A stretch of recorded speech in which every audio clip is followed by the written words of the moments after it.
Le goût d'entreprendre. Une émission proposée par Doris Pradal en partenariat avec la Caisse d'épargne, la Banque des entreprises et des professionnels de Midi-Pyrénées. Bonjour à tous et bienvenue dans Le goût d'entreprendre. Nous nous penchons sur le bien-être au boulot. Stéphane Valère a fondé Blixo, une start-up qui aide entreprises et salariés à mieux travailler. C'est un baromètre social qui permet d'évaluer la qualité de vie au travail. Des données, on le sait, souvent abstraites et subjectives. Alors comment fonctionne cet outil? Réponse tout de suite. Oui, alors... Bonjour Stéphane Valère. Bonjour. Sur une échelle de 1 à 10, comment évaluez-vous votre bonheur ce matin? 11. Présentez-nous Blixo, Stéphane Valère. Ça, c'était pour vous mettre en forme dès le début de cette émission. Merci de nous rejoindre pour le goût d'entreprendre. Merci à vous. Alors, donc, vous avez fondé Blixo, votre entreprise, il y a de cela quelques mois, c'est tout récent. Oui. Qu'est-ce que veut dire Blixo? Rien, c'est juste joli et international. D'accord, merci d'être venu. Des salariés heureux et épanouis. Alors, c'est assurément un plus pour le salarié et l'entreprise, on est d'accord, c'est indéniable. Mais ce n'est pas toujours si simple. Qu'est-ce que ça veut dire être heureux au travail? Alors, être heureux avec soi-même, bien évidemment, mais être heureux dans l'entreprise, avec les collègues, avec le boss, qu'est-ce que ça veut dire? Oula, grosse question. Oui, vous avez 4 heures. Moi, je dirais être heureux au travail, ça veut dire être bien dans ses baskets au boulot. Ouais. Pour reprendre un terme plus commun. Et être bien dans ses baskets, c'est différent pour vous, pour moi et pour vous. On est tous, on a tous des aspirations différentes, dans des contextes différents. Et être heureux dans son travail, finalement, ça dépend de dizaines de facteurs. C'est ça qui est compliqué. En fait, ça va dépendre de la relation que j'ai avec des collègues. Tiens, j'ai plaisir à aller courir avec Michel le jeudi. Ça va dépendre de l'image qu'a mon entreprise à l'extérieur. Je suis pas sûr qu'aujourd'hui les gens qui travaillent chez Monsanto soit très agréable pour eux de parler de leur travail à l'extérieur. Ça dépend évidemment de la relation qu'on a avec son manager. Ça dépend du sentiment de justice qu'on éprouve quant à la rémunération dans l'entreprise, etc., etc. Et finalement, c'est cet ensemble d'innombrables facteurs qui nous impactent différemment les uns les autres, qui fait que on supprime les frustrations. Et comme on supprime les frustrations, on se sent bien dans son travail. C'est juste ça, en fait. Alors, c'est simple quand vous le dites. Oui, c'est simple. Alors, les yaka faucons, ça marche pas. Oui, mais bien sûr. Alors, vous, ce que vous proposez, c'est de mettre des chiffres là-dessus, d'évaluer justement ce bien-être au travail. Alors, on va vous demander tout simplement, mais comment, de quelle façon? En fait, c'est pas exactement d'évaluer le bien-être au travail, l'objectif de Blixo. L'objectif de Blixo, c'est de créer un cercle vertueux dans lequel les différentes parties prenantes, alors on a quoi? On a les salariés, les managers, les RH et les dirigeants. Voire même, pour certaines entreprises, les actionnaires. Et ces différentes parties prenantes ont des objectifs qui sont différents, parfois même divergents, parfois même antagonistes. Et finalement, l'idée de Blixo, c'est de réunir tous ces parties prenantes, tous ces objectifs dans une même boucle vertueuse, puisque on en avait tous l'intuition, mais maintenant c'est prouvé par de grandes études internationales. Si je suis bien dans mes baskets, je suis engagé dans mon travail, et si je suis engagé dans mon travail, le travail est meilleur. Donc les équipes engagées produisent plus de rentabilité, plus d'efficacité. Ça, on en est convaincu, bien sûr. Mais c'est prouvé maintenant. Mais comment faire? Enfin voilà, c'est ça la question. En fait, l'idée de Blixo, c'est pour comment faire, il faut poser un bon diagnostic. Un audit, c'est ça.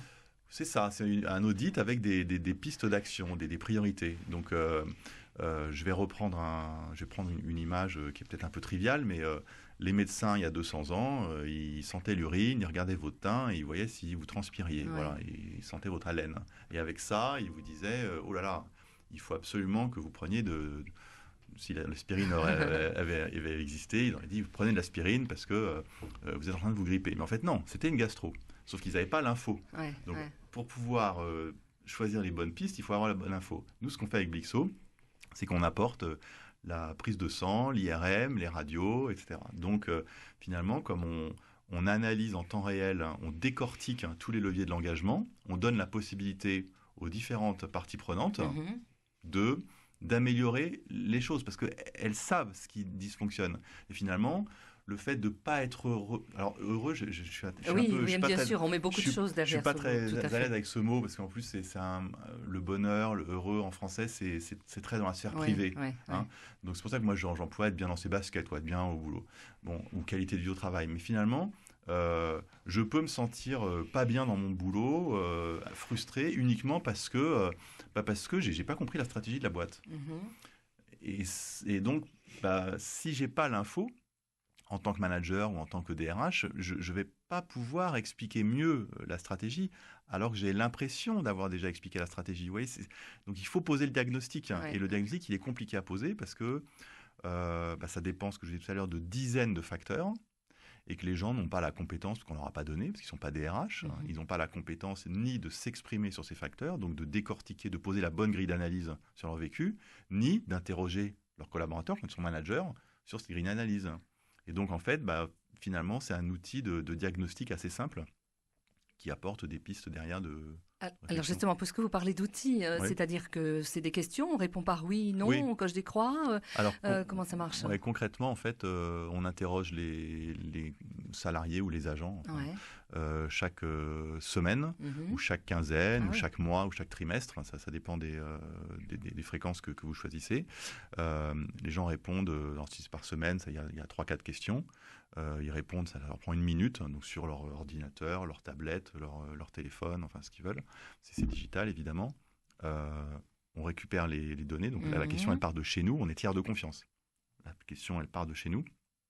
On récupère les réponses, on les anonymise, on les agrège, on les triture dans un algorithme et on les restitue sous forme de cockpit, on dit dashboard dans les startups, de cockpit, de tableaux de bord, très visuels, très analytiques, qui permettent aux utilisateurs de comprendre en un clin d'œil la situation et son évolution. Parce que finalement, c'est l'évolution qui compte, c'est pas la photographie, nous, c'est du temps réel. C'est ça. Donc, et vous amenez des solutions, des propositions. Vous en discutez ensuite avec le staff et avec les salariés. Comment vous nous, on n'en procédez? discute pas parce que c'est digital et l'objectif d'une startup, c'est d'être massif. Donc, on ne pourrait pas discuter avec chacun de nos clients. On peut mettre en place cette solution de conseil, mais qui va au-delà finalement de l'existence même de la startup. En fait, nous, ce qu'on fait, c'est qu'on donne un diagnostic, ce que je vous disais, et on soulève des alertes et on pointe des priorités. Donc on dit à un manager, qui peut être un manager de 10 personnes ou un manager de 1000 personnes, on lui dit, regarde, ton équipe, elle fonctionne plutôt pas mal, ça pourrait monter, vous êtes très très bon sur la solidarité entre vous. Il y a vraiment, les gens se filent des coups de main. Voilà, ça marche très bien. Il y a une très bonne relation avec le management. Il y a la bienveillance. Il n'y a aucun problème sur ça et ça. Mais cultivez cette notion de solidarité qui est forte chez vous. Par contre, regarde, il faut absolument que tu t'intéresses au sentiment d'autonomie. Les gens n'ont pas la sensation d'être autonomes dans leur travail. Donc, et de dire ça déjà, on pointe, si vous voulez, le levier du progrès. D'accord, ok. Vous donnez des pistes de réflexion, de travail. Et votre job s'arrête là ou après, est-ce que vous proposez un accompagnement? Alors en fait, l'appli, le Blixo, dans quelques mois, apportera des solutions. C'est en cours. Voilà. D'accord. C'est en cours de développement. Aujourd'hui, non, mais parce qu'aujourd'hui, la start-up a des clients. Mais toute cette partie-là est en cours de développement. Stéphane, qu'est-ce que ça veut dire en fait aujourd'hui un salarié épanoui dans son travail? Alors on l'a dit, c'est basé sur plusieurs facteurs. On voit apparaître beaucoup de cas, on parle beaucoup de cas de burn-out, voire de bore-out, c'est-à-dire qu'on n'en a pas assez d'activité pour s'occuper à plein temps la journée. Et c'est pas facile non plus d'être au travail sans avoir de mission, de tâches à accomplir.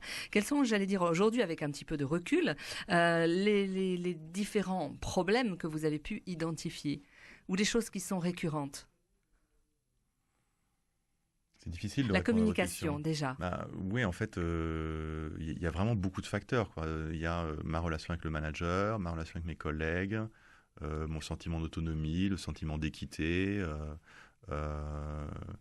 il y a la compréhension de la stratégie, il y a est-ce que le sens que l'on donne à son travail, est-ce que mon travail sert à quelque chose dans l'organisation, est-ce que j'ai les bonnes conditions de travail, votre question, elle est très, très, très, très large. Ouais.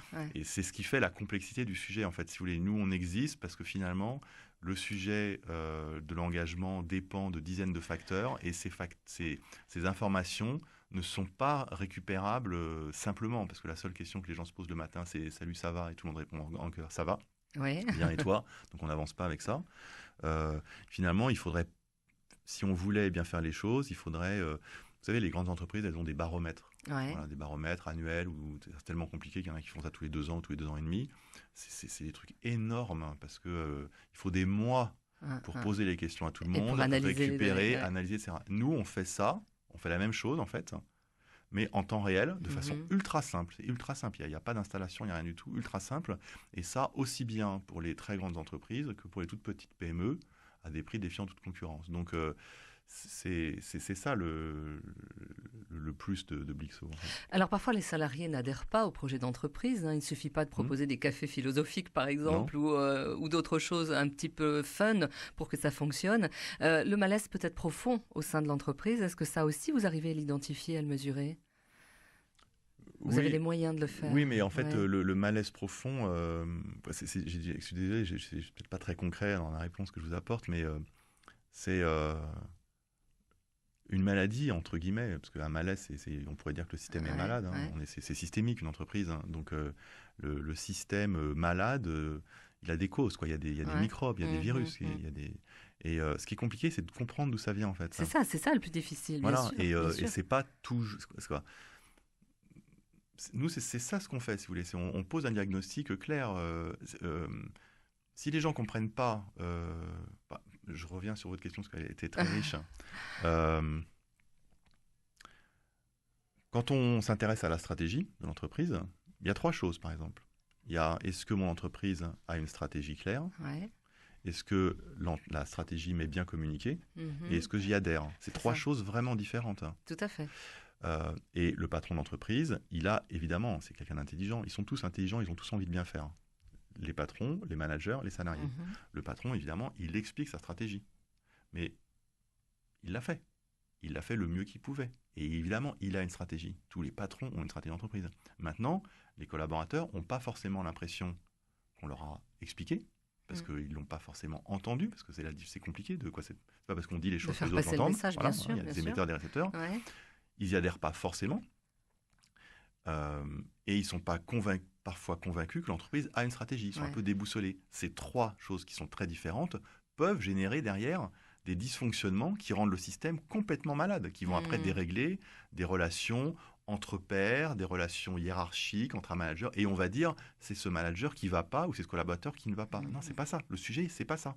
C'est que les gens n'ont pas forcément compris la stratégie, donc ils n'y adhèrent pas parce qu'ils n'ont pas l'impression qu'on leur a bien communiqué. Nous, on pose ce diagnostic.